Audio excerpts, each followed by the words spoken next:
দর্শক, এই মুহূর্তে আছি আশুলিয়া থানার সামনে। আমরা ঠিক পিছনে কিন্তু গত 5 আগস্ট বৈষম্য বিরোধী ছাত্র আন্দোলনের সময় আহ, 6 জন আন্দোলনকারীকে গুলি করে হত্যা করা হয়। এর মধ্যে কিন্তু একজন জীবিত থাকলেও এই 6 জনকেই কিন্তু একটি পুলিশ ভ্যানে তুলে কিন্তু তাকে আগুন দিয়ে পুড়িয়ে দেওয়া হয়। সেই ঘটনায় মামলা দায়ের হলে সেই মামলায় কিন্তু আজকে রায় ঘোষণা করা হয়। এই রায়কে ঘিরে এখানকার যে জুলাই যোদ্ধারা রয়েছেন তারা কিন্তু কিছুক্ষণ আগেই এই আশুলিয়া থানার সামনে মিষ্টি বিতরণ করেছেন।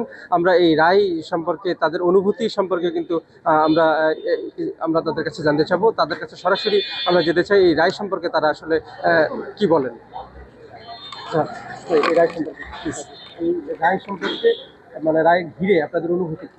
আপনারা জানেন যে এই যে আমাদেরকে দেখতে পাইতেছেন, এরাও আজকে এখানে লাশ হিসেবে পড়ে থাকতে পারতো, এদের লাশও পড়াই দিতে পারতো। ও কিন্তু আমাদের গুলিবিদ্ধ হৃদয়, সানবি বলেন, ইমন বলেন, এই যারা আরও আছে, এরা কিন্তু সবাই এখানে আন্দোলন করছে।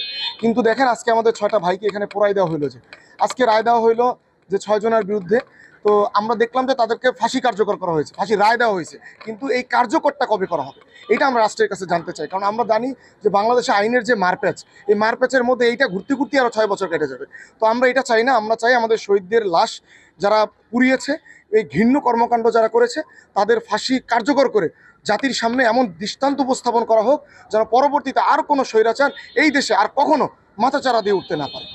ধন্যবাদ। আমরা আরো একজন জুলাই যোদ্ধার অনুভূতি সম্পর্কে জানতে চাবো। আসলে এই আজকের যে রায়, এই রায়কে ঘিরে অনুভূতিটা কি আপনার?